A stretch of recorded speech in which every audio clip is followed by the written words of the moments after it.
నాన్నగారి లెగసీని మీరు కంటిన్యూ చేస్తున్నారు ఒక రకంగా చెప్పాలండి. అవును. ఒక దండ ఇచ్చి ఎన్టీ రామారావు గారికి ఏమని చెప్తే నేను వేశాను, ఎంచుకొని మళ్ళీ తిరిగి అదే దండ నాకేశారు. ఇంకా ఇంట్లో అందరు కూడా నీకు ఎన్టీ రామారావు గారికి పెళ్ళి అయిపోయింది అని.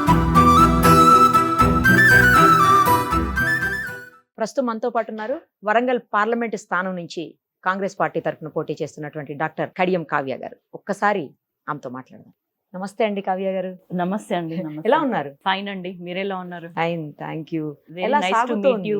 Thank you. నాకు కూడా చాలా హ్యాపీగా ఉంది ఒక యంగ్ కంటెస్టెంట్ ని కలుస్తున్నందుకు. తర్వాత అది కూడా డాక్టర్ పైగా. అవును, ఇంకొకటి ఫస్ట్ టైం. ఎలా సాగుతోంది క్యాంపెయినింగ్? బాగుందండి. మనకి రెస్పాన్స్ కూడా చాలా బాగుంది. Super. అందరు కూడా కాంగ్రెస్ ఊపులో ఉన్నారు యా, కాబట్టి యా. అది జనాలలో కూడా ఉంది ఆ రెస్పాన్స్. అంటే నాన్నగారి లెగసీని మీరు కంటిన్యూ చేస్తున్నారు ఒక రకంగా చెప్పాలంటే. అవును. అందరికీ పరిచయం ఉంటారు ఆయన. ఎందుకంటే నేను కూడా ఇప్పుడు చూశాను, ఉమ్. చిన్నవాళ్ళ నుంచి పెద్దవాళ్ళ వరకు ఎవరు వచ్చినా ఆప్యాయంగా ప్రేమగా దగ్గరకు తీసుకుంటూ పలకరిస్తూ ఆయన ఫస్ట్ నుంచి ఆయనకు ఉందనుకోండి, బట్ స్టిల్ కంటిన్యూ అవుతూనే ఉంది. అవును. అలాంటి వ్యక్తి అందరికీ తెలుస్తారు. అవును. సో మిమ్మల్ని ఎలా రిసీవ్ చేసుకుంటున్నారు ఆయన బిడ్డగా? అయితే ఇక్కడ రెండు విషయాలు. ఉమ్. మా నాన్నగారు ఒక జనరేషన్, నేను ఒక యా. జనరేషన్. ఇప్పుడు ఎవరైతే వస్తున్నారో పెద్దవాళ్ళు, డాడీ వాళ్ళ కొలీగ్స్ గానీ, డాడీ ఫస్ట్ లెక్చర్ చేశారు, తర్వాత పాలిటిక్స్ లోకి వచ్చి అవును. అందులో వివిధ హోదాల నుంచి కూడా చైర్మన్ నుంచి చేశారు కాబట్టి ప్రతి చోట అతనికి తెలిసిన వాళ్ళు ఉన్నారు.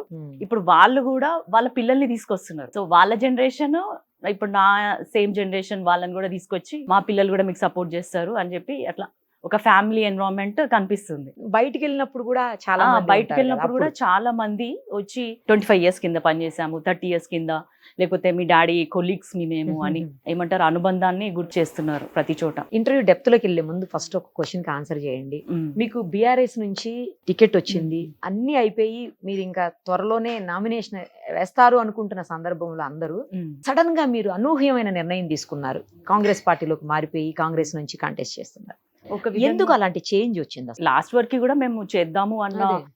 మధ్యలో డౌట్స్ వచ్చినాయి మాకు కూడా. ఇట్లా మ్మ్. ఇందులో నుంచి చేద్దామా వద్దా, రోజు రోజుకి ఏదో ఒకటి బయటకు వస్తుంది పార్టీ మీద. నేను ఒక న్యూ కమర్ గా నేను ఫేస్ చేయాలి, ఇప్పుడు ప్రజల దగ్గరికి వెళ్ళి ఓటు అడగాలి. అట్లా అడగాలన్నప్పుడు కూడా వాళ్ళు మళ్ళీ మనల్ని ఏమన్నా క్వశ్చన్ చేస్తారు. అప్పుడే ఫ్రెష్ గా లిక్కర్ స్కామ్ లో కవితక్క గారు అరెస్ట్ అయ్యారు, తర్వాత ఫోన్ ట్యాపింగ్ అని కొత్తగా వస్తున్నాయి, తర్వాత పేపర్స్ లలో కూడా ఒక్కొక్క ఎమ్మెల్యే మీద భూ కబ్జా కేసులు ఆక్రమించుకుంటున్నారు అది అని చెప్పి. ఇక్కడ కాంగ్రెస్ ప్రభుత్వం వచ్చినాక వీళ్ళ అన్ని నిజాలు బయటకు తీయడం తోటి పార్టీ మీద రోజు రోజుకి ఒక బ్యాడ్ రిమార్క్, చెడ్డ పేరు వస్తుంది. అదొకటి. ప్లస్ ఇక్కడ ఏదైతే ఉన్నారో అందరూ ఓడిపోయి ఉన్నారు కాబట్టి వాళ్ళు ఒక రకమైన డిప్రెస్డ్గా ఉన్నారు. Plus at the same time వాళ్ళలో ఎటువంటి ఒక కోఆర్డినేషన్ మిస్ అయిపోయింది. మేము పిలిచి అంటే ఇప్పుడు కలుద్దాము, మీటింగ్స్ ఎట్లా అరేంజ్ చేసుకుందాము, ఒక ప్రణాళిక పెట్టుకుందాము అనుకుంటే కూడా వాళ్ళ నుంచి ఎక్కువ రెస్పాన్స్ లేకుండే. సో ఏదైతే నేను లేఖలో పేర్కొన్నానో ఆ రెండు విషయాలు కూడా 100% కారణాలు అవే. ఇంకొక విధంగా చూసుకుంటే మా గన్పూర్ ఇప్పుడు డాడీ ఇంత కాంగ్రెస్ వేవ్ లో కూడా ఉమ్మడి వరంగల్ జిల్లా నుంచి డాడీ గెలుచుకొని గెలిచారు వచ్చారు. బీఆర్ఎస్ నుంచి. అది అవును. ఏంటంటే కేవలము కడియం శ్రీయర్ గారైతే, ఎందుకంటే 15 ఏళ్ల క్రితము గన్పూర్లో చేసిన అభివృద్ధి కార్యక్రమాలే మనకి, మేము ప్రచారంకి వెళ్ళినప్పుడు కూడా అవే శిలాఫలకాలు కనబడ్డాయి మాకు. అవే రెసిడెన్షియల్ స్కూల్స్, అవే హాస్పిటల్స్, తర్వాత దేవాదుల ప్రాజెక్ట్ సంబంధించింది అవే కనిపించినాయి తప్ప కొత్తగా వచ్చిన అభివృద్ధి ఏం లేదు గన్పూర్లో. కాబట్టి ప్రజలు కూడా ఎట్లా అనుకున్నారంటే, అంటే అంతకుముందు ఉన్న ఎక్స్ఎమ్మెల్యే మీద విసిగి వేసారిపోయారు జనాలు. అందువల్ల సార్కి ఇద్దాము, సార్ని గెలిపించుకుంటే పనులు చేస్తాడన్న నమ్మకంతో చేసినప్పుడు మా నాన్నగారు కూడా ఒక ఫీలింగ్లో ఉన్నారు, ఏంటంటే ఇప్పుడు చేస్తాను, ఇంకా మళ్ళీ ఫర్దర్గా నేను పాలిటిక్స్ చేయను, మళ్ళీ పోటీ చేయను, కాబట్టి నేను ఏదో ఒకటి నా మార్కు చూపెట్టుకోవాలి అన్న ఉద్దేశంతో అధికార పార్టీలో ఉంటేనే మనము చాలా వేగంగా పనులు చేయగలుగుతాము, మనకి 5 ఏళ్ళు సరిపోతుంది అన్న ఉద్దేశంతో అనేక విషయాలు ఆలోచించుకొని మేము బయటకు రావడం జరిగింది. మీరు బయటకు వచ్చారు, ఓకే, బట్ దానికంటే ముందు చాలా ఇష్యూస్ జరిగి ఉన్నాయి. ఒకవేళ పార్టీ గనక పదవిలో ఉండుంటే, అంటే అధికారంలో ఉండింటే, మీరు మారకుండా అదే పార్టీ నుంచి కంటిన్యూ చేసి ఉండేవాళ్ళు? యాక్టివ్ గా నేనైతే లేను పాలిటిక్స్ లో, అంటే మా పార్టీలో మా నాన్నగారు ఉన్నారు కాబట్టి తన అభిప్రాయాలు అప్పుడు కూడా చెప్పారు. వరంగల్ జిల్లాని మాకు 6 ముక్కలు చేశారు, అది వద్దని చెప్పారు మా నాన్నగారు. ఇట్లా కొన్ని ఇప్పుడు గవర్నమెంట్ తీసుకునే నిర్ణయాలు కానీ ఏదైనా తను కొంచెం ఓపెన్ గా అందరితో కంపేర్ చేస్తే ఎవరేం మాట్లాడకపోయి ఉండొచ్చు, కానీ డాడీ మాత్రం ఖచ్చితంగా కేసీఆర్ గారికి చెప్పడము, కేటీఆర్ గారికి చెప్పడము, హరీష్ రావు గారికి చెప్పడము, తన అభిప్రాయాలు ఖచ్చితంగా చెప్పేవారు. అధికారంలో ఉన్నప్పుడే చెప్పేవారు, ఇది కరెక్ట్, ఇది రాంగ్. ఆ రోజు కూడా దళిత బంధు ఇచ్చినప్పుడు కూడా ఈ పథకం మాకు పులి మీద స్వారీ చేసినట్టు అని ఓపెన్ గా చెప్పినారు. అంటే తను ఎప్పుడైనా అభిప్రాయాన్ని నిక్కచ్చిగా చెప్పేస్తారు. ఏటు ఆలోచించారు మనకేంటి పార్టీ ఏమన్నా అనుకుంటుందా, కేసీఆర్ గారు ఏమన్నా అనుకుంటారా అని. సో అట్లాంటివి మాకు డాడీకి ముందు నుంచి అలవాటే కాబట్టి ఇక అధికారంలో ఉన్నామా లేమా అని కాకుండా ఎందుకైనా మంచిది అని చెప్పేసి వద్దు అనుకున్నాము. మేము రాజీనామా లాంటిది ఏం చేయలేదు. జస్ట్ మేము పోటీ చేయము అని చెప్పినాము. కానీ మరుసటి రోజే మన మీద పెద్ద ఎత్తున ఎవరైతే కలిసి రాని వాళ్ళందరూ కూడా ఇక్కడ వరంగల్ జిల్లాలో ఉన్న ఎక్స్ ఎమ్మెల్యేలు అందరూ ముక్కుముడిగా మా మీద దాడి చేశారు, పర్సనల్ గా కూడా. సో అప్పుడు కూడా మాకు చాలా బాధేసింది. మేము రాజీనామా కూడా చేయలేదు, కేవలం పోటీ చేయము అని మాత్రమే చెప్తున్నాం కదా, ఇంత దాడి ఎందుకు చేస్తున్నారు మా మీద అని. అంటే కొంచెం భౌతిక దాడులు కూడా దిగారా? లేదు, మానసికంగానే ఇట్లా మాటలతో మాటలతో దాడులు. దాడి చేయడం స్టార్ట్ చేశారు కదా. మేము కొంచెం మనస్తాపానికి గురైనాము. మన అభిప్రాయాన్ని చెప్పడం కూడా తప్ప, పోటీ నుంచి తప్పుకుంటున్నాం అని చెప్పడం తప్ప అని చెప్పి అనుకుని కామ్గా ఉంటే మనకి కాంగ్రెస్ నుంచి 1-2 డేస్లోనే ఆఫర్, అంటే వాళ్ళు వచ్చి పెద్దలు వచ్చి AICC incharge general secretary Deepa Das Munshi గారు, తను చాలా పెద్ద స్థాయి వ్యక్తి, ఢిల్లీ నుంచి వచ్చి మనల్ని అడిగితే మేము ఆలోచించుకొని కార్యకర్తలతోటి డిసైడ్ చేసుకొని ఇట్లా మారడం జరిగింది. అని యాక్చువల్లీ మీరు లేఖ రాసిన వెంటనే పోటీ నుంచి తప్పుకుంటున్నారు అంటే ఇంకా మళ్ళీ పోటీ చెయ్యరు ఏ పార్టీ నుంచి కూడా అనుకున్నారు అందరూ. సడన్ గా మళ్ళీ మీరు కాంగ్రెస్ నుంచి వచ్చేసరికి ఓకే ముందే ఒప్పందం కుదుర్చుకొని అప్పుడు రిజైన్ చేశారు అని చెప్పేసి, అంటే ఈ పార్టీ నుంచి బయటకు వచ్చారు అని చెప్పేసి మళ్ళీ వినిపించింది. క్లియర్ గా చెప్పాలంటే మనం నిజంగానే ముందే ఒప్పందం అన్ని చేసుకుంటే ఇక్కడ లేఖ ఇచ్చేయంగానే మేమే వెళ్ళి డైరెక్ట్ కాంగ్రెస్ పార్టీ వాళ్ళని కలిసేవాళ్ళం. కానీ అక్కడ పరిస్థితి అది కాదు కదా. వాళ్ళే మన దగ్గరకు వచ్చారు అంటే మనము ముందు ఎలాంటి ఒప్పందం చేసుకోలేదు అన్న విషయం క్లియర్ అక్కడ. నెక్స్ట్ మీ మీద ఇంకో ఆరోపణ ఏంటంటే మీరు తెలంగాణ కోడలు కాదు ఆంధ్రాకి కోడలు, ఇక్కడ పోటీ చేస్తే ఆమె స్థానికురాలు ఎలా అవుతుంది అనే యాంగిల్లో కొంతమంది మీ ప్రత్యర్థులు మాట్లాడుతున్నారు. ఎందుకంటే మీ హస్బెండ్ ని దృష్టిలో ఉంచుకొని ఇదంతా మాట్లాడేది కేవలం ఈ బీజేపీ వాళ్ళే. మనుషుల్ని ప్రాంతాలుగా, కులాలుగా, మతాలుగా విడదీసి మాట్లాడేది వాళ్ళకే అది చేతనైతుంది. అభివృద్ధి ఎలాగూ చేయరు, చేసేయని గియే. అయితే మా పెళ్లి కూడా అప్పుడు ఉమ్మడి ఆంధ్రప్రదేశ్ లో ఉన్నప్పుడే 2007 లో అయింది.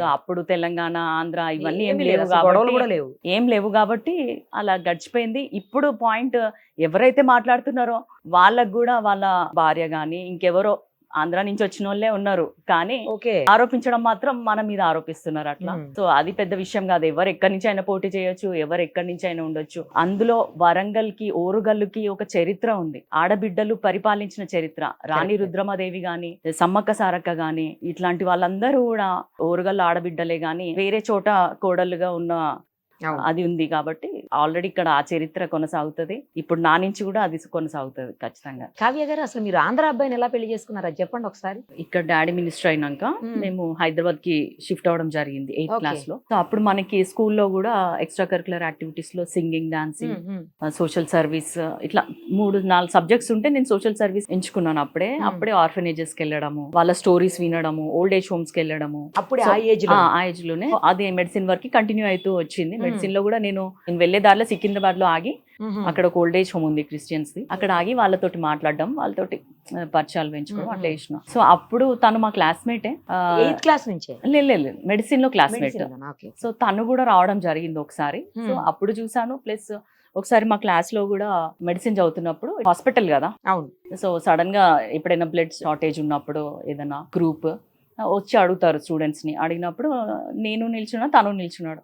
సో ఆ అబ్బాయికి కూడా కొంచెం సోషల్ యాంగిల్ ఉంది, రెస్పాన్సిబిలిటీ ఉంది అని చెప్పి అట్లా స్టార్ట్ చేసుకున్నాము. తర్వాత మేమిద్దరం కూడా ఒక సాంగ్ మెడిసిన్ కాలేజ్ ఫంక్షన్ లో కలిసి పాడడం జరిగింది. అప్పటి నుంచి తను ఆ ఏజ్ నుంచి నన్ను ఫ్రెండ్లీగానే ఉంటూ ప్రోత్సహించడం జరిగింది సోషల్ యాక్టివిటీస్ లో కానీ, ఇట్లా సొసైటీకి ఇట్లా చేద్దాము అట్లా చేద్దాము అని. సో ఇద్దరం కూడా ఒకటే యాంగిల్లో ఆలోచిస్తున్నాము అని అనిపించి కంప్లీట్ గా వేరే కమ్యూనిటీ, యాక్చువల్ గా మతం కూడా కదా. అయితే రిలీజియనే డిఫరెంట్. అవునవును, అవన్నీ ఇంకా కనిపించలేదు. ప్లస్ తను నాకంటే స్వచ్ఛమైన తెలుగు మాట్లాడతాడు కాబట్టి నాకు ఏనాడు కూడా తను వేరే అబ్బాయి అనిపించలేదు. ఆంధ్ర వాళ్ళు బాగా మాట్లాడతారు అదే కదా తెలుగు.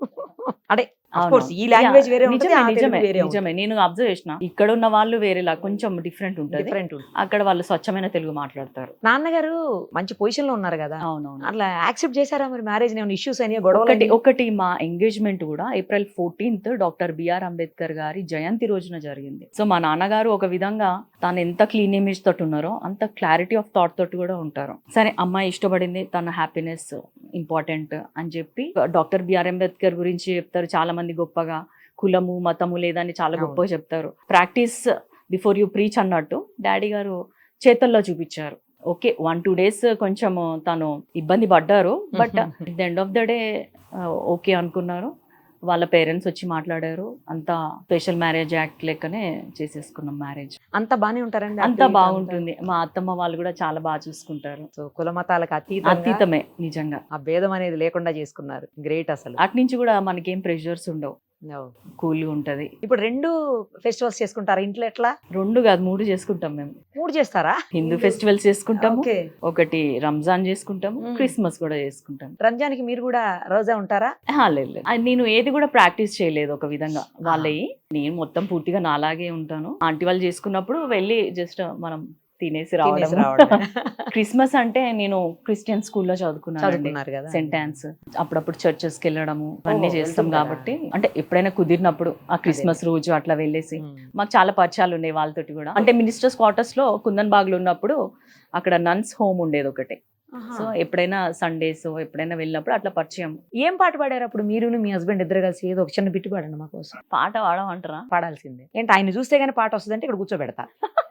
అప్పుడు ఉన్నంత అదిగా రాక పర్వాలేదు, కొంచెం పాడండి మాకు. కభీ తో నజర్ మిలాओ కభీ తో కరీబ్ आओ కభీ తో నజర్ మిలాओ కభీ తో కరీబ్ आओ. అంతవరకే వచ్చు, అంతవరకు గుర్తుంది. అది. మీరు రైటర్ కూడా అని విన్నాను. అంటే నేను ఫస్ట్ రాసింది 8th క్లాస్లో రాసిన. మా డాడీ మీదనే రాసిన ఫస్ట్. అంటే ఏదైనా కూడా ఒక టాపిక్ ఇచ్చి రాయమంటే నేను రాయలేను. స్వతహాగా నేను ఫీల్ అయినప్పుడు కొన్ని పేపర్స్లలో ఇట్లా అప్పట్లో వరకట్న వేధింపులకి చనిపోయింది ఇట్లాంటివి చూసినప్పుడు బాగా బాధేసేది నాకు. అట్లాంటివి ఇక మెల్లమెల్లగా వాటి మీద రాయడము, ప్రకృతి మీద రాయడం. వర్షం పడిందంటే ఖచ్చితంగా ఒక కవిత్వం రావాల్సిందేనా? సూపర్ అసలు. అట్లా ఇంకా కొంచెం విప్లవం వైపు కూడా రాస్తుంటాను. నేను ఎక్కువ నెగిటివ్ రాయను, జస్ట్ ఓన్లీ ఎండ్ లో పాజిటివ్ కనబడాల్సిందే. మీ థింకింగే పాజిటివ్. అదొకటి. తర్వాత పేపర్స్ కి కూడా కొన్నిసార్లు ఆర్టికల్స్ రాస్తాను. సరే, అయితే రైటర్ కూడా ఉన్నాడు. అంటే హెల్త్ పరంగా కానీ లేకపోతే సొసైటీ ఎడ్యుకేషన్ ఇట్లాంటి పైన రాస్తాను. రైటర్, డాక్టర్, పాలిటీషియన్, అమ్మో, సింగర్, మల్టీ టాలెంటెడ్. నాన్నగారు చాలా దాదాపు 35 years నుంచి, మీరు చాలా చిన్న ఏజ్ నుంచి ఆయన పాలిటీషియన్ ఉన్నారు, పాలిటిక్స్ లో ఉన్నారు. ఆయన రాజకీయ జీవితంలో ఉన్నప్పటి నుంచి ఎప్పుడైనా మీరు ఎవరినైనా ప్రామినెంట్ లీడర్స్ ని కలిసారా? పార్టీకి సంబంధం లేకుండా అడుగుతున్నాను నేను. ఎవరైనా పెద్ద పెద్ద లీడర్స్ ని ఎప్పుడైనా కలిసారా? గుర్తుందా? వాళ్ళతో ఏం మాట్లాడారో చెప్పండి, ఎవరైనా కలిస్తే. నాకు అప్పుడు జస్ట్ 5 years 6 years ఉంటాయి. వరంగల్లో భారీ బహిరంగ సభ ఒకటి ఏర్పాటు చేశారు అప్పుడు ఎన్టీ రామారావు గారు, సీనియర్ ఎన్టీ రామారావు గారు. అయితే మా నాన్నగారు ఏంటంటే మమ్మల్ని ఎక్కడికి తీసుకెళ్లేటోళ్ళు కాదు. సో మేము అలా ఏదో దొంగచాటుగా వెళ్ళి అక్కడ కూర్చోవడం అలా చేస్తే సడన్ గా నన్ను గ్రూప్ లో చూశారు. అంతకుముందు నాయకులు డాడీ తోటి తిరిగిన వాళ్ళు చూస్తారు కదా, అరే కడియం స్టేర్ బిడ్డ అని చెప్పి పైకి తీసుకెళ్లి ఒక దండ ఇచ్చి ఎన్టీ రామారావు గారికి ఏమని చెప్తే నేను వేశాను. ఆయన అడిగారు ఎవరు అంటే శ్రీహరి గారు అమ్మాయి అంటే వేస్తే వేయించుకొని మళ్ళీ తిరిగి అదే దండ నాకేశారు. అయితే ఇంటికి రాగానే ఇంకా ఇంట్లో అందరు కూడా నీకు ఎన్టీ రామారావు గారికి పెళ్ళైపోయింది అని నన్ను బాగా ఏడిపించారు. సో ఫస్ట్ నా లైఫ్ లో ఒక పెద్ద రాజకీయవేత్త గాని ఒక పెద్ద మానవతావాది అనొచ్చు ఆయనని. ఆయననే మహానుభావుడు, చాలా గొప్ప వ్యక్తి. ఆయనని కలిసి అదృష్టం నాకు కలిగింది. అసలు ఇంకెవరన్నా కలిసారా తర్వాత? ఇక మామూలు మిగతా వాళ్ళందరినీ కలిసాను. ఎప్పుడు కూడా నాకు అది చిన్న ఏజ్ కదా, 8th క్లాస్ 9th క్లాస్ అంటే ఏ మినిస్టర్లు వచ్చినా ఎమ్మెల్యేలు వచ్చినా కూడా మన ఫ్యామిలీ మెంబర్సే అన్న ఫీలింగ్ లో పెరిగిన నేను. మీకు బాగా ఇష్టమైన సీఎం ఎవరు? అంటే చాలా డిసిప్లిన్డ్ గా అయితే చంద్రబాబు నాయుడు గారు ఉంటారు. ఒక్కోసారి కంపేర్ చేసుకుంటే అనిపిస్తుంది. తర్వాత నిన్న మాత్రం నాకు సీఎం రేవంత్ రెడ్డి గారు డాడీకి అడుగు అడుగున ఇచ్చే ఒక మర్యాద, ఒక సీఎం స్థాయిలో ఉండి కూడా ఒక సీనియర్ నేతని ఇంత బాగా రిసీవ్ చేసుకోవడము, నాకు రేవంత్ రెడ్డి గారు బాగా నచ్చుతున్నారు. ఇప్పుడు నిన్నటి స్పీచ్ అయితే అసలు హైలైట్. మీరు ఓపెన్ గా కూడా మండే సూర్యుడు అంటూ మొదలు పెట్టారు. నిజమే అది. మరి ఆయన అంత కసిగా అంత పులిలాగా మాట్లాడుతున్నారు ఎక్కడ పోయినా. అంత స్థాయిలో ఉండి కూడా కడియం శ్రేయర్ గారిని నేను తీసుకొచ్చాను, వాళ్ళు మమ్మల్ని అప్రోచ్ అవ్వలేదు అని ఏదైతే ఇంత మంది 1,00,000 మంది సాక్షిగా అందరి ముందు మాట్లాడడం ఒక సీఎం స్థాయిలో ఉండి అంటే చాలా గొప్ప విషయం అది. సో అట్లా వాళ్ళు చాలా న్యాచురల్ గా ప్రేమని పంచడం కానీ వాళ్ళ అభిప్రాయాలు చెప్పడం కానీ ఒక నేతలో ఉన్నప్పుడు వాళ్ళు మనకు తప్పకుండా ఆరాధ్యులైతారు. డాక్టర్ గా మీకు ఇప్పటికే చాలా ఎక్స్పీరియన్స్ ఉంది, చాలా మందికి సర్వీస్ చేశారు కడియం ఫౌండేషన్ ద్వారా. అలాగే నాన్నగారు చెప్పినా కూడా ఏ పని మీరు కాదనకుండా, ఇందాక నేను చూస్తున్నాను ఎవరో ఒక వ్యక్తిని పరిచయం చేస్తుంటే నేను వాళ్ళ ఏరియాలో క్యాంప్ చేశాను, మెడికల్ క్యాంప్ అని చెప్తున్నారు మీరు. సో అలా చాలా కార్యక్రమాలు మీరు చేపట్టున్నారు. బట్ రాజకీయాలకు మాత్రం మీరు కొత్త, రాజకీయాల్లో ఏ మాత్రం ఎక్స్పీరియన్స్ లేదు. నాన్నగారిని చూసి ఉండొచ్చు కానీ మీకైతే పర్సనల్ గా లేదు. మీ ఎదురుగుండా ఉన్నటువంటి ప్రత్యర్థులందరూ కూడా బలమైన వాళ్ళు రాజకీయంగా, ఫైనాన్షియల్ గా కూడా ఒక రకంగా చెప్పాలంటే. సో ఎలా ఎదుర్కోబోతున్నారు, మీ ముందు ఎలాంటి వ్యూహం ఉంది? డాడీని చూసినప్పుడు తన ప్రిన్సిపల్స్ ఏవైతున్నాయో అవే మనల్ని ఇంత దూరం తీసుకొచ్చినాయి. ఒకటి, నీతి నిజాయితీగా ప్రజలకు అందుబాటులో ఉండడము, నిక్కచ్చిగా ఉండడం. కొందరు ఏం చేస్తారంటే చేసి పెడతాం అని ప్రజల్ని వెంట తిప్పుకొని తర్వాత చేయలేము, వాళ్ళ టైం వేస్ట్ మన టైం వేస్ట్ కదా. ఇట్లాంటివన్నీ కాకుండా కూడా ఒక క్లారిటీ తోటి తను పాలిటిక్స్ చేశారు. సో ఆ విధంగా అట్లాంటి క్వాలిటీస్ అయితే నేను డెవలప్ చేసుకున్నాను, అదే ఫాలో అవుతాను. ఎందుకంటే నాన్నగారు అంటే కూడా చాలా భయం, భక్తి. ఆయన చెప్పిన మాటనే మేము ఫాలో అవ్వడము చిన్నప్పటి నుంచి అంతే, నాతో పాటు మా చెల్లెళ్ళు అయినా కూడా.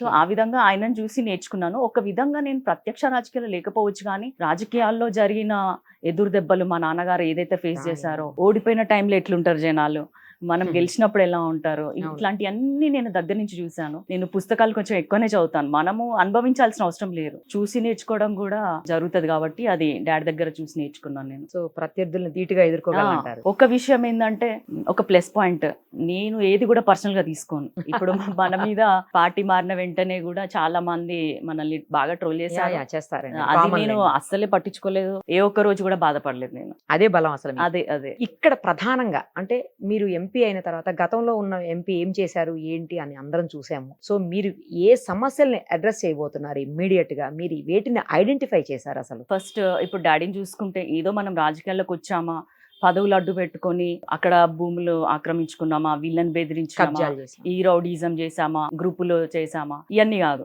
మనకి ఎంతసేపు ప్రజలకి ఏమన్నా చేయగలుగుతున్నామా లేదా, మన వంతు ఏదైనా సహాయం చేయగలమా లేదా, లేకపోతే మన నుంచి ఎలాంటి అభివృద్ధి, ఈ రోజు ఒక మంచి పని ఏం చేయగలుగుతామన్న ఆలోచనతోటే ఉంటారు డాడీ.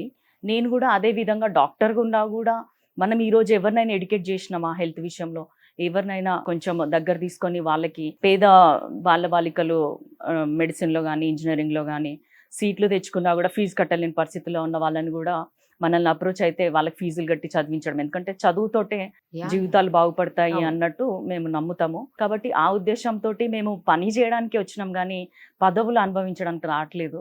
కాబట్టి ఒక ఎంపీగా నాకు కూడా చాలా అవగాహన ఉంది. వరంగల్ అంటే చాలా ప్రేమ నాకు ఫస్ట్.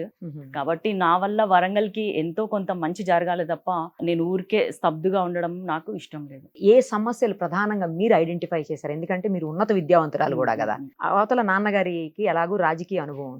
ఈ రెండిటి దృష్ట్యా మీరు ఎలాంటి సమస్యలను ఇక్కడ అసలు ఐడెంటిఫై చేశారు? ఇన్నేళ్లలో ఏ ప్రాబ్లమ్స్ అట్లానే ఉండిపోయాయి సాల్వ్ అవ్వకుండా? ఒకటి, హైదరాబాద్ తర్వాత వరంగలే రెండో రాజధాని అని చెప్పుకోవచ్చు. అన్ని విధాలుగా ఇక్కడ మనకి నీటి వనరులు ఉన్నాయి, బొగ్గు గనులు ఉన్నాయి, ఐటీ కూడా అన్ని ఇండస్ట్రియల్ ఒక కారిడార్ డెవలప్ చేసుకోవచ్చు. ఐటీ కూడా ఇక్కడ ఉంది, కొన్ని కంపెనీస్ ఉన్నాయి ఇక్కడ. తర్వాత ఎడ్యుకేషనల్ హబ్ ఇది, ఎందుకంటే మనకు ఒక కేయూ యూనివర్సిటీ ఉంది, కాకతీయ యూనివర్సిటీ ఉంది, మెడికల్ కాలేజ్ ఉంది, ఇప్పుడు ఎన్ఐటి ఉంది. అట్లాగే మనము ఇక్కడ తెలంగాణకు రావాల్సిన ఐఐఎం కూడా ఇక్కడ తెప్పిద్దామన్న ఆలోచన నాకుంది వరంగల్ జిల్లాకి. ఇంకొకటి, మనకి ఉత్తర దక్షిణ భారతదేశాన్ని కలిపే ఒక కూడలి లాంటిది మన కాజ్పేట్ రైల్వే జంక్షన్, చాలా పెద్దది. సో భారతదేశంలోనే దాన్ని డివిజన్ గా డెవలప్ చేసుకుంటే ఎక్కడైతే ట్రాన్స్పోర్ట్ ఎక్కువ ఉంటుందో అభివృద్ధి కూడా చాలా వేగంగా సాగుతుంది అనేది మన అందరికి తెలుసు. సో దాన్ని డివిజన్ గా చేయడము, ఒకటి మామ్నూర్ ఎయిర్పోర్ట్ ని డెవలప్ చేయడము, ఇంకా ఓఆర్ఆర్ చేయడము. ఇక్కడ నేను కడియం ఫౌండేషన్ లో నుంచి ఎక్కువ గవర్నమెంట్ స్కూల్స్కి వెళ్ళడం జరిగింది. అక్కడ పిల్లల్ని పలకరించడం, వాళ్ళకి మెన్స్ట్రల్ హైజీన్ మీద అవేర్నెస్ తేవడము, అక్కడ వాళ్ళ టాయిలెట్స్ ఎట్లున్నాయి, బిల్డింగ్ ఎట్లుంది, ఇన్ఫ్రాస్ట్రక్చర్ ఎట్లుంది అని గవర్నమెంట్ స్కూల్స్ మీద ఐడియా ఉంది. ఎట్ ద సేమ్ టైం నేను గవర్నమెంట్ డాక్టర్గా 6 ఏళ్ళు సర్వీస్ చేశాను కాబట్టి ఒక గవర్నమెంట్ హాస్పిటల్లో ఎలాంటి సౌకర్యాలు ఉన్నాయి, ఏ మేరకు మనం దాన్ని డెవలప్ చేయగలము, చాలా చేయొచ్చు. మనం నెంబర్ పెంచాల్సిన అవసరం లేదు హాస్పిటల్స్కి, ఉన్న దాంట్లో క్వాలిటీ మెయింటైన్ చేసుకుంటే సరిపోతుంది. ఏమైతే పేరుకి హాస్పిటల్ ఉంటుంది కానీ అక్కడ ఏ సౌకర్యాలు ఉండక మళ్ళీ హయ్యర్ సెంటర్స్కి రిఫర్ చేయాల్సిన పరిస్థితి ఉంటుంది. కాబట్టి ఈ రెండింటిపైన నాకు పూర్తి అవగాహన ఉంది. అదొకటి. ఇంకా మనం ఎట్లాగో మహిళల కోసం చాలా చేసినాం, గర్భిణీ స్త్రీలకి రక్తహీనత రాకుండా వాళ్ళు ఎలాంటి జాగ్రత్తలు తీసుకోవచ్చు అని అప్పుడు న్యూట్రిషన్ కిట్ కూడా ఇవ్వడం జరిగింది మన సైడ్ నుంచి, బెల్లం పల్లి పట్టీలు ఇట్లాంటి. సో అనేక వాటిపైన ఐడియా ఉంది. ఇంకొకటి మన చట్టం ఒకటి ఉంది మన తెలంగాణ సపరేట్ అయినప్పుడు, అందులో రైల్వే కోచ్ ఫ్యాక్టరీ ఒకటి. అది ఎప్పటి నుంచో అలాగే అదే పెండింగ్ ఉంది. తర్వాత ఇప్పుడు మన లెదర్ పార్క్ ఒకటి డెవలప్ చేసుకున్నా, టెక్స్టైల్ పార్క్ డెవలప్ చేసుకున్నా, ఇక్కడ యువతకి గానీ మహిళలకు గానీ ఉపాధి కలిగించే విషయంగా చాలా ఉన్నాయి ఇక్కడ చేసుకోవాల్సినవి, పెండింగ్ లో ఉన్నాయి అన్ని. ఏంటంటే మన దురదృష్టము, కేంద్రంలో బీజేపీ 10 ఏళ్ల నుంచి అధికారంలో ఉన్నా కూడా ఒక్క పని మన దక్షిణాది రాష్ట్రాలకి, తెలంగాణకి కానీ వరంగల్కి కానీ చేసింది ఏమీ లేదు. ఒక్క విద్యా సంస్థను కూడా తేలేదు. అసలు ఇక్కడ ఇచ్చిన నిధులు కానీ, ప్రాజెక్ట్స్ కానీ, లేకపోతే ఇండస్ట్రీస్ కానీ జీరో. కాబట్టి ఇక్కడున్న పెండింగ్ ఇష్యూస్ని ఫస్ట్ సాల్వ్ చేసుకోవడము, తర్వాత నెక్స్ట్ ఇంకేమైనా చేయగలుగుతామా, ఎమ్మెల్యేలకి కావాల్సిన అవసరాలు ఉంటాయి కదా నియోజకవర్గాల స్థాయిగా, అప్పుడు వాటిని డెవలప్ చేసుకోవడం చేస్తాను. మొత్తం 7 నియోజకవర్గాల పరిధిలో ఉన్నటువంటి ఎమ్మెల్యేల నుంచి కూడా సహకారం ఉందా? చాలా బాగుందండి. అందరు కూడా ఒక చెల్లె లెక్క, బిడ్డ లెక్క ట్రీట్ చేస్తున్నారు. ఎక్కడ పోయినా కూడా జాగ్రత్తగా చూసుకుంటున్నారు. మీటింగ్స్ లలో వాళ్ళు కూడా చాలా పట్టుదలతో ఉన్నారు. ఎందుకంటే వాళ్ళు మొన్ననే ఎలెక్ట్ అయ్యారు. వాళ్ళకి వచ్చిన మెజార్టీ కంటే డబుల్ మెజార్టీ తెస్తామన్న జోష్లో ఉన్నారు. ఎందుకంటే మాకు సీఎం రేవంత్ రెడ్డి గారు కూడా మీటింగ్ లో చెప్పారు, ఎవరైతే అధిక మెజార్టీ తెస్తారో వాళ్ళకి ఫస్ట్ ప్రయారిటీ ఇచ్చి వాళ్ళకి ఎక్కువ నిధులు ఇస్తాను వాళ్ళ నియోజకవర్గానికి అనేసరికి వీళ్ళందరూ కూడా, వాళ్ళకి చాలా పెండింగ్ ఉన్నాయి కదా. అంతకుముందు ప్రభుత్వంలో మన ముఖ్యమంత్రి గారు ఎక్కువ అందుబాటులో లేకపోవడం వలన ఎక్కువ పనులు జరగలేదు. ఇక్కడ వరంగల్లో అయితే ఇంకొక మెయిన్ సమస్య అండర్ గ్రౌండ్ డ్రైనేజ్ సిస్టమ్ అండి, అది కూడా చేయాలి. సో అవన్నీ కూడా నిన్న మీటింగ్ లో సీఎం గారు ప్రామిస్ చేశారు, ఖచ్చితంగా ఇవన్నీ నేను చేసి పెడతానని. కాబట్టి ఆ విధంగా వీళ్ళందరూ కూడా మనతోటి చాలా బాగున్నారు, జోష్గా పనిచేస్తున్నారు. యాక్చువల్లీ మీరు డాక్టర్ గా చాలా, అంటే ఎక్కడైనా మనం చూస్తుంటాం డాక్టర్స్ అంటే చాలా సాఫ్ట్ నేచర్ ఉంటుంది. అఫ్ కోర్స్ ప్రజలతో మమేకం అవుతారు కానీ బట్ సాఫ్ట్ గా ఉంటారు ఎక్కడ కూడా. పాలిటిక్స్ దానికి చాలా భిన్నంగా ఉంటాయి. చాలా అగ్రెసివ్ గా ఎదుటి వాళ్ళ మీద దాడులు చేస్తూ, భౌతికంగా కాదు మానసికంగా మాటలతోటి, తర్వాత ఇష్టానికి మాట్లాడుతూ చాలా ఘోరమైనటువంటి సిచ్యువేషన్స్ చూస్తున్నాం. మరి మీరు ఇవన్నీ ఫేస్ చేయగలరా? రెండు ఉండాలి, సాఫ్ట్నెస్ ఉండాలి, అగ్రెసివ్నెస్ ఉండాలి. సాఫ్ట్నెస్ ఎప్పుడు మనం ప్రజల సమస్యల్ని అర్థం చేసుకునేటప్పుడు ఆ సాఫ్ట్నెస్, ఆ సెన్సిటివిటీ ఉంటేనే మనం వాళ్ళ సమస్యల పైన రియాక్ట్ అయ్యి మనం ఏదో ఒకటి చెయ్యాలి అన్న ఆలోచన మనకు వస్తుంది. At the same time aggressiveness ఎక్కడ ఉండాలి అంటే, ఇక ఇతరులను తిట్టడంలో అగ్రెసివ్నెస్, ఇవన్నీ time waste politics, energy waste politics. అవి వాటి జోలికి నేను వెళ్ళను. ఇట్లాంటి మాటలు ఆల్రెడీ మా నాన్నగారికి ఇప్పుడు 72, ఆ ఏజ్ లో కూడా ఆయనని ఎన్నో మాటలు అంటున్నారు. ఎవరైతే కొన్ని ఓట్లు కూడా తేలేని కొందరు నాయకులు, వాళ్ళ మీదనే ఎన్నో వచ్చినాయి రాష్ట్ర వ్యాప్తంగా. అందరూ చూశారు వాళ్ళ గురించి, వాళ్ళ క్యారెక్టర్ ఎట్లాంటిది, వాళ్ళ పరిస్థితి ఎట్లుంది, వాళ్ళని ఏ పార్టీ దూరం పెట్టింది అన్నీ తెలిసి కూడా జస్ట్ ఇక మైక్ ముందు పెట్టగానే ఇష్టారాజ్యంగా మాట్లాడుతున్నారు. ఇక వాళ్ళ టైం కూడా దగ్గర పడింది కాబట్టి అట్లా మాట్లాడుతున్నారు. అవన్నీ కూడా మేము పట్టించుకోము. కేవలం మనం ఏదైనా మంచి చేయగలమా లేదా. అగ్రెసివ్నెస్ ఎక్కడ ఉండాలంటే, ఉన్న సమస్యల పైన మనము లోక్సభలో కానీ అసెంబ్లీలో కానీ రాష్ట్ర కేంద్ర ప్రభుత్వాల దగ్గర మాట్లాడే దానిలో అగ్రెసివ్నెస్ ఉండాలి. వాటిని తీర్చడంలో కూడా అగ్రెసివ్నెస్ చూపెట్టాలి, అంతేగాని మనుషుల మీద అవసరం లేదు. అదే వరంగల్ పార్లమెంటు నియోజకవర్గ ఓటర్లు కడియం కావ్య గారికి ఎందుకు ఓటేయాలి అంటే ఏం ఆన్సర్ చేస్తారు? ఒక విధంగా 7 నియోజకవర్గాలలో నేను 2016 నుంచి తిరగడం జరిగింది. అంటే నేను డాక్టర్ గా కడియం ఫౌండేషన్ తరఫున చేసిన సేవల గురించి చెప్తున్నాను. సో వాళ్ళకి ఏమి కడియం కావ్య అనగానే కొత్తగా జస్ట్ కడియం శ్రీహరి కూతురుగా బ్రాండ్ గా ఇట్లా వెంటనే ఫ్రెష్ ఫేస్ కాదు నాది. నేను ఆల్రెడీ ఎక్కువ కాన్సన్ట్రేట్ చేసింది ఇంటీరియర్స్ లో. ఎందుకంటే బాలికలకి పీరియడ్స్ పైన అవగాహన లేదు, వాళ్ళ పేరెంట్స్ చెప్పరు, తల్లి చెప్పుకోదు, అదొక స్టిగ్మా సొసైటీలో. సో దాని వల్ల ఫేస్ చేసే అనేక ప్రాబ్లమ్స్ ఏంటి ఫ్యూచర్ లో, ఇట్లాంటి నేను చెప్పాలి. ఒక డాక్టర్ గా వచ్చి డాక్టర్ దగ్గర ఒక పేషెంట్ వస్తేనే 2 నిమిషాలు 5 నిమిషాల కంటే ఎక్కువ టైం ఇయ్యరు. అట్లాంటిది నేను 2 గంటలు వరంగల్ నుంచి ఇంటీరియర్స్కి వెళ్ళడం జరిగింది. ప్రతి నియోజకవర్గంలో కొన్ని ఊర్లు సెలెక్ట్ చేసుకోవడం, అక్కడికి వెళ్ళి ఎక్కువ కేజీబీవీస్కి వెళ్ళడం జరిగింది. కాబట్టి నేను చాలా ప్లేసెస్ తిరిగినా, కేజీబీవీస్కి వెళ్ళినా, గవర్నమెంట్ స్కూల్స్కి వెళ్ళినా, ఎక్కడికి వెళ్ళినా కూడా ప్రోగ్రామ్స్ చేసినాం. కాబట్టి కడియం కావ్య అంతో ఎంతో చాలా మందికి తెలిసిన వ్యక్తే. కొత్తగా నేను ఇప్పుడే వచ్చింది కావ్య, ఈమె ఎవరు అసలు అన్నట్టు ఏం లేదు. మన గురించి ఆర్టికల్స్ కూడా రావడం జరిగింది మెయిన్ పేపర్స్లలో. నేను చేసిన సేవా కార్యక్రమాలను గుర్తించి మన వసుంధరలో కానీ నవ్యాలో కానీ అన్నిట్లో మన గురించి పరిచయం ఆల్రెడీ జరిగిపోయింది.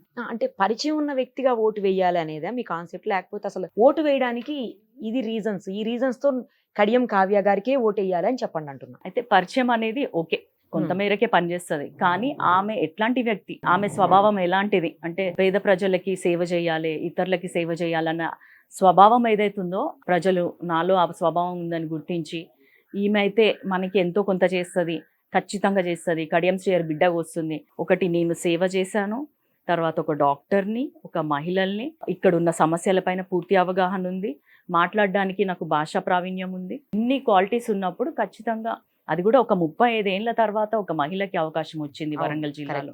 కాబట్టి ఖచ్చితంగా నన్ను వాళ్ళ ఆడబిడ్డగా ఆశీర్వదించి నన్ను ఢిల్లీకి పంపుతారు.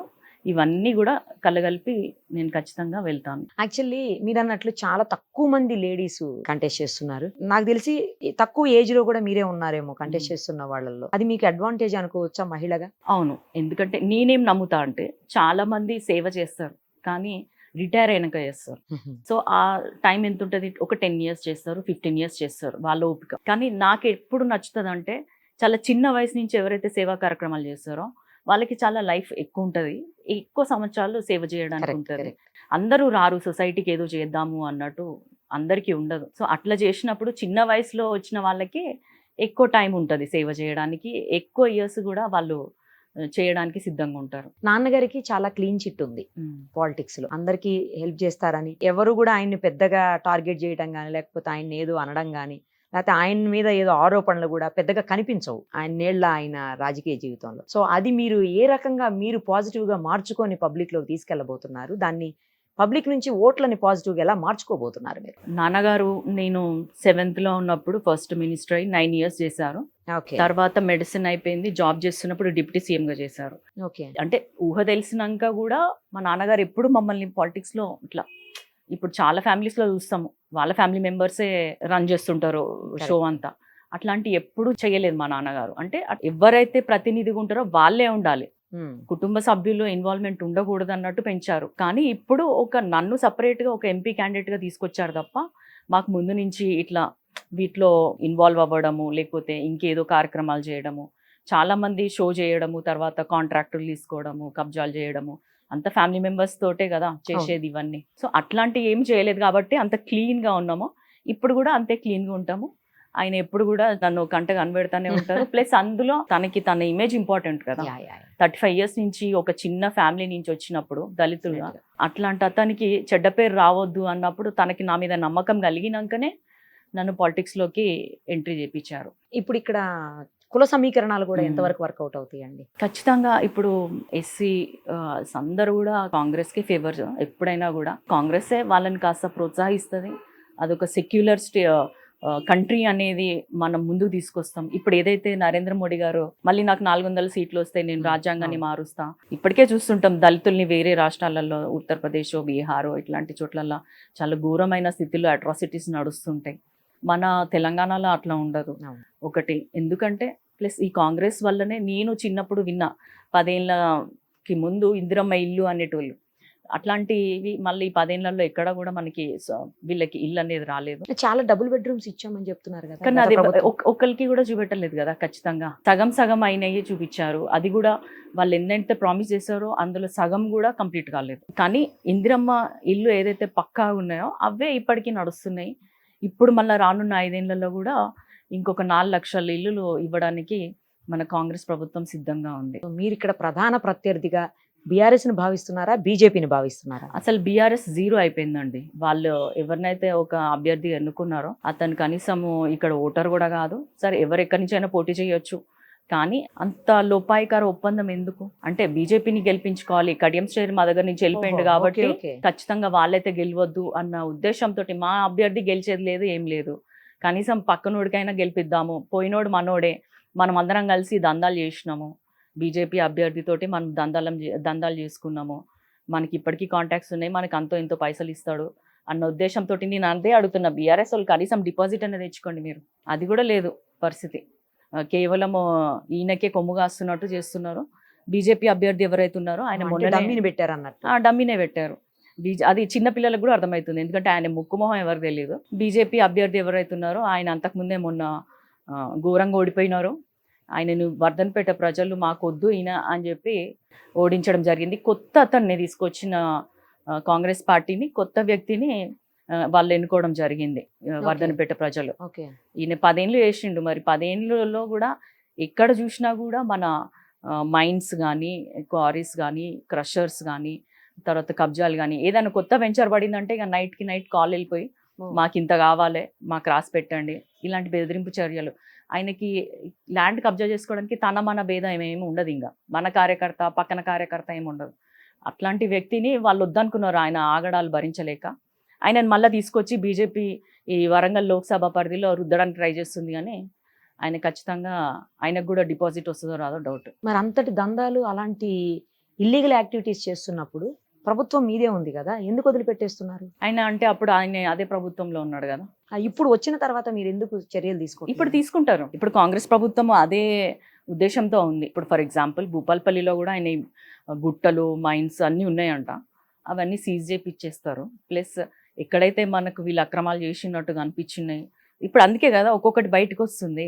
ఇప్పుడు కాంగ్రెస్ ప్రభుత్వం అదే ఉద్దేశంతో ఉంది. ఎవరైతే అది ఇట్లాంటివి ఎన్ని చేసి వాళ్ళ మీద ప్రూఫ్స్ ఉన్నాయంటే ఖచ్చితంగా వాళ్ళని జైలుకి పంపించడానికి కాంగ్రెస్ ప్రభుత్వం చాలా సీరియస్ ఉంది. నాన్నగారికి చాలా ఉన్నత పదవులు ఇచ్చి మేము ఎక్కడో కూర్చోబెట్టాము, సీఎం గారితో పాటు ఈక్వల్ గా చూసాము ఆయన్ని.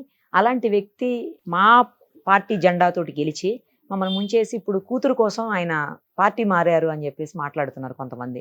వాళ్ళకి ఏం సమాధానం చెప్తారు? కడియం శ్రీహరి గారు 2014లోనే రాజకీయాలకు రాలేదండి. నేను ఎంతో 7th లో ఉన్నా అని చెప్పినాను కదా. అంటే టీడీపీ నుంచి ఉన్నారు కదా. టీడీపీ నుంచి ఆయన 9 ఏళ్ళు ఒక ఉమ్మడి ఆంధ్రప్రదేశ్కి 9 సంవత్సరాలు వరంగల్ జిల్లాల నుంచి వచ్చిన ఏకైక మంత్రిగా, ఎంతో టాలెంటెడ్ మినిస్టర్గా, ఇంటలెక్చువల్గా ఆయన పాలన చేశాడు వరంగల్ జిల్లాకి. పెద్ద పెద్ద శాఖలు ఇచ్చారు, చిన్న చిన్నవి కూడా కాదు. ఒక సోషల్ వెల్ఫేర్, మేజర్ ఇరిగేషన్, తర్వాత ఎడ్యుకేషన్ కూడా చాలా ఇంపార్టెంట్. ఎప్పుడైనా ఇట్లాంటి పెద్ద పెద్ద శాఖలే ఇచ్చినప్పుడు ఆయన అప్పుడే ప్రూవ్ చేసుకున్నాడు. ఇప్పుడు కొత్తగా వీళ్ళు మాకు లైఫ్ ఇచ్చింది ఏం లేదు, వీళ్ళు దళిత ముఖ్యమంత్రి అని చెప్పినప్పుడు ఆ మాట తప్పినారు కాబట్టి ఏదో నామకే వాస్తే లెక్క ఉప ముఖ్యమంత్రి పదవి ఒక ఏమంటారు ఒక గొప్ప వ్యక్తికి ఇచ్చారు. ఆయన దాన్ని చెడగొట్టుకున్నాడు. మనకి ఇప్పుడు ఈ రాజయ్య గారు ఎవరైతే ఉప ముఖ్యమంత్రి పదవిని సడన్ గా బర్తరఫ్ చేశారు, దానికి కారణాలు ఏంటో ఆయనకన్నా తెలుసో లేదో మాకు తెలీదు. అట్లాంటప్పుడు ఇంకొక మంచి పేరున్న వ్యక్తిని పెడితేనే మనల్ని జనాలు ఏమన్నారు అన్న ఉద్దేశంతో పెట్టడం జరిగిందని, రాగానే ఏమి మనకి ఉప ముఖ్యమంత్రి పదవి ఇవ్వలేదు. వాళ్ళదేదో కాపాడుకోవడానికి డాడీకి ఇచ్చారు. ఎట్ ద సేమ్ టైం ఆయన కూడా అంతే బాధ్యతగా దాంట్లో అన్ని రెసిడెన్షియల్ స్కూల్స్ ముస్లిమ్స్కి కానీ మైనారిటీస్కి అన్ని రకాలుగా వాళ్ళు మెన్యూ తయారు చేయడం కూడా రక్తహీనత రాకుండా పిల్లలకి. తర్వాత ఈ మెన్స్ట్రల్ హైజీన్ నేను ఏదైతే చేశానో అది ఒక ఫాదర్గా తను చూశారు. మేము డిస్కస్ చేసుకున్నాక ఇట్లా ఆడపిల్లలు ఫస్ట్ క్లాస్లో ఉన్నంత స్ట్రెంత్ 10th వరకు ఉండట్లేదు అని చెప్పినప్పుడు, డ్రాప్ అవుట్స్ ఎక్కువ ఉంటున్నారు అని చెప్పినప్పుడు ఇది ఒక రీజన్ అని తెలిసినప్పుడు వాళ్ళకి కూడా హెల్త్ అండ్ హైజీన్ కిట్స్ ఇవ్వడం జరిగింది గవర్నమెంట్ తరఫున. అది ఆల్మోస్ట్ 6.5 lakhs అమ్మాయిలకి చేరుకున్నాయి ఓ సంవత్సరం పాటు. సో ఆ విధంగా తను ముందుకెళ్ళి పదవులని మంచిగా బాధ్యతాయుతంగా చేసినారు తప్ప వాళ్ళేదో మనల్ని హైలైట్ చేసింది ఏమీ లేదు. ఇట్లాంటివన్నీ ఓపెన్గా చెప్పడము, వాళ్ళు చేసే పద్ధతులు కొన్ని నచ్చక చెప్పకపోవడం వల్ల మరి రెండోసారి మనకి కనీసం ఎమ్మెల్యే డైరెక్ట్గా పాలిటిక్స్లో ఉండేటట్టు చేయలేదు కదా. ఒక ఎమ్మెల్యేగానో లేకపోతే ఎంపీగానో మనల్ని పంపించలేదు. కేవలం ఒక పార్టీలో అట్లా కొనసాగినాం ఎమ్మెల్సీగా. సెకండ్ టైం అయితే పక్కనే పెట్టారు కదా. మోడీ గారు మీరు ఇందాక అన్నట్లు 400 సీట్లు ఈసారి ఖాయం అని చెప్తున్నారు. మరోవైపు ఏమో కాదు, ఖచ్చితంగా రాహుల్ గాంధీ గారి జోడో యాత్రతోటి చాలా బలంగా ముందుకు దూసుకుపోతున్నారు, కాంగ్రెస్ ఈసారి అధికారంలోకి వస్తుంది అని చెప్పేసి కాంగ్రెస్ నేతలు అంటున్నారు. మీరేమంటారు? ఇక్కడ కూడా 2 ఉన్నాయి. ఒకటి మోడీ గారి స్వయం కృతం. ఇది 400 సీట్లని ఏదైతే ఆయన చెప్పుకుంటున్నారో, మన తెలంగాణలో చూసుకుంటే ఇప్పుడు వేరే రాష్ట్రాలలో ప్రధానమంత్రి ఆవాస్ యోజన అని ఉంటుంది. దాని కింద ఇల్లు నిర్మించడం జరుగుతుంది ప్రధానమంత్రి దాంట్లో. కానీ మన తెలంగాణలో ఎన్నో స్లమ్స్ ఉన్నాయి. ఎక్కువ మందికి కావాల్సింది ఇల్లే, షెల్టర్. కానీ అలాంటి ఇల్లు ఒక్కటి కూడా మన తెలంగాణలో లేదు. అప్పుడు మన కేసీఆర్ గారు వద్దన్నారు అట్నుంచి, కాబట్టి ఏది కూడా చేయలేదు ఆయన. ఒక్క ఇల్లు మనకి రాలేదు ఆ విధంగా చూసుకుంటే. ఇంకొకటి ఏంది అంటే, ఏదైతే నార్త్లో తను చతికిల పడ్డారో, ఎక్కడైతే అక్కడ ఎక్కువ సీట్లు వస్తాయి అనుకున్నారు, కానీ అది జరిగే పని కాదు. ఇప్పుడు ఒక్కసారి రామ మందిరం అయిపోయినాక అందరు కూడా రిలాక్స్ అయ్యారు. ప్రజలు కూడా మనం ఒక పండుగ అయిపోయిన తెల్లారి ఎట్లా రిలాక్స్ అవుతామో అట్లా రిలాక్స్ అయ్యారు. ఓకే, దేవుడు మనకు వచ్చేసాడు, మనకి ఇప్పుడు అభివృద్ధి కావాలన్న ఆలోచనలో కూడా ప్రజలు ఉన్నారు. ఏదైతే అంతర్లీనంగా ఎవ్వరికి తెలియకుండా చాలా బ్యాక్ డోర్లో జరుగుతున్న మణిపూర్ అల్లర్లు కానీ, తర్వాత హిందూ ముస్లిం మైనారిటీస్ పైన జరుగుతున్న అఘాయిత్యాలు కానీ ఇవన్నీ ఎంత పేపర్లలో రాకున్నా కూడా సోషల్ మీడియాలో అయితే స్ప్రెడ్ అవుతుంది. ఆయన చేసే పాలన ఎట్లుంది, జస్ట్ షో పాలననే తప్ప ఏది కూడా నిజం లేదు ఇందులో అన్న దానికి ప్రజలు వచ్చారు. ఆయన గ్రాఫ్ కూడా క్రమేణా పడిపోయింది కాబట్టే కదా మొన్న పుస్తలు మట్టలు మహిళల పైన మాట్లాడారు అర్థం పర్థం లేకుండా నరేంద్ర మోడీ గారు. అన్నిటికంటే ముఖ్యంగా రాజ్యాంగాన్ని రద్దు చేస్తా అన్నప్పుడు ఏ ఎస్సీ ఏ ఎస్టీ ముస్లిం మైనారిటీస్ క్రిస్టియన్స్ ఎవ్వరు కూడా ఆయన కోటయ్యారు. ఎందుకంటే ఈ మాత్రం ముందుకు వస్తున్న నేను ఒక దళిత బిడ్డగా ఇక్కడ లోక్సభకి వెళ్ళే అవకాశం కలిగిందంటే డాక్టర్ బిఆర్ అంబేద్కర్ గారు, సోనియమ్మ గారు వల్లనే నాకు ఇది సాధ్యమైంది అని నేను మీకు చెప్తున్నాను. అదే నరేంద్ర మోడీ కనుక ఉంటే నెక్స్ట్ రానున్న 5 ఏళ్లలో అసలు ఇట్లాంటి రిజర్వేషన్స్ ఉండవు, ఏముండవు. అంటే మళ్ళీ మేము వెనక్కి వెళ్ళిపోవాలా, మళ్ళీ మేము రోడ్లు ఉడ్చుకుంటుండాలా, చెప్పులు కుట్టుకుంటుండాలా, ఇట్లా మా పరిస్థితి చాలా దారుణంగా ఉంటుంది అన్నది ప్రతి ఒక్కరికి అవగాహన ఉంది. కాబట్టి చాలామంది బీజేపీకి ఓటేయొద్దు అని డిసైడ్ అయిపోయారు. ఇంకొక వైపు చూస్తే రాహుల్ గాంధీ గారు భారత్ జోడో యాత్ర కింద చాలా మంచి మెసేజ్ ఇచ్చారు. ఏంటంటే నఫ్రత్ కే బాజార్ మే మొహబ్బత్ కి ఫుల్ బాటో అని చెప్పేసి. అంటే ఇట్లా విద్వేషం ఉన్న చోట ప్రేమను పంచండి అని. ఇంతకంటే ఒక దేశం ముందుకెళ్ళడానికి కావాల్సిన స్లోగన్ ఒక ప్రధానమంత్రి అభ్యర్థిస్తున్నాడంటే దేశం ఎలా ఉండబోతుంది అన్నదానికి ఇది ఒక చిన్న ఎగ్జాంపుల్. ఇదంతా కూడా ప్రజలు గమనిస్తున్నారు. వాళ్ళు చేసింది నేను అదే చెప్పిన కదా, దక్షిణాది రాష్ట్రాలంటేనే కేంద్రంలో ఉన్న బీజేపీకి చిన్న చూపు. అది తెలంగాణ మీద కూడా చూసాం మనము. వాళ్ళు చేసిన అభివృద్ధి ఒక్క పాయింట్ సడన్గా టక్కుమని ఒక పాయింట్ చెప్పండి మీరు అంటే చెప్పడానికి ఏమీ లేదు. కాబట్టి ఖచ్చితంగా కూడా రాహుల్ గాంధీ మళ్ళీ ప్రధానమంత్రి అవుతారు. ఆయన చేయాల్సినవన్నీ ఆయన చేస్తారు. మాకు 5 న్యాయాల పేరిట మేనిఫెస్టో ఏర్పాటు చేయడం జరిగింది.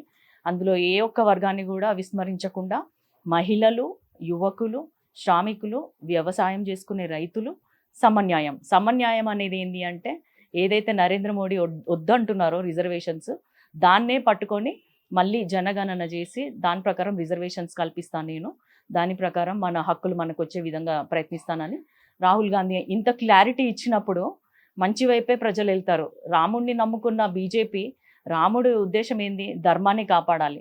సో ఆ ధర్మాన్ని కాపాడే బాధ్యత కాంగ్రెస్ పార్టీ తీసుకుంటుంది. కాబట్టి ఖచ్చితంగా ఇప్పుడు కేంద్రంలో కాంగ్రెసే వస్తుంది, రాహుల్ గాంధీ ప్రధానమంత్రి అవుతారు. ఇక్కడ మన తెలంగాణ రాష్ట్రంలో 17 సీట్లు, ఒక సీట్ ఎలాగ వదిలేస్తాం ఎప్పుడూను. ఇక ఉన్న 16 సీట్లలో డబుల్ డిజిట్ వస్తుంది మాకు, సింగిల్ డిజిట్కే కాంగ్రెస్ ప్రభుత్వం లేదా కాంగ్రెస్ పార్టీ పరిమితం అయిపోతుంది అని చెప్పేసి బీజేపీ వాళ్ళు అంటా ఉన్నారు. ఊహలు వేరు నిజాలు వేరు కదా, వాళ్ళు ఊహల్లో ఉన్నారు కాబట్టి ఊహల్లోనే ఉండనియండి. నిజం ఎప్పుడు జూన్ 4కి బయటకు వస్తుంది, అప్పుడు వాళ్ళు తుండుగుడ్డు వేసుకొని కూర్చుంటారు కాబట్టి సరిపోతుంది. ఒక వైజ్గా చాలా ఇంటలెక్చువల్గా ఎవరికి హామ్ చేయకుండా ఉండే వ్యక్తిలాగా ఉంది మీతో మాట్లాడుతుంటే. చాలా బాగా అనిపిస్తుందండి. ఎందుకంటే ఒక మహిళగా నాకు చాలా హ్యాపీగా ఉంది మీతో మాట్లాడడము. మీ వ్యూస్ని షేర్ చేస్తుంటే కూడా ఇలాంటి వాళ్ళు కదా రావాలి, ఇలాంటి వాళ్ళు కదా చట్టసభల్లో ఉండాలి అనిపిస్తోంది. 100% మీరు గెలిచి చట్టసభల్లో అడుగుపెట్టి ఇక్కడ ఉన్నటువంటి ఏ ప్రాబ్లమ్స్ ఉన్నాయో వాటన్నింటి మీద దృష్టి సారిస్తారని, ఇప్పుడు ఏ కమిట్మెంట్తో అయితే ఉన్నారో అదే కమిట్మెంట్ని టిల్ ఎండ్ కంటిన్యూ చేయాలని, చేస్తారని ఆశిస్తూ ఇక్కడ వాళ్ళంతా మీకు సపోర్ట్ చేయాలని ఖచ్చితంగా కోరుకుంటూ all the very best. Thank you so much. Thank you అండి.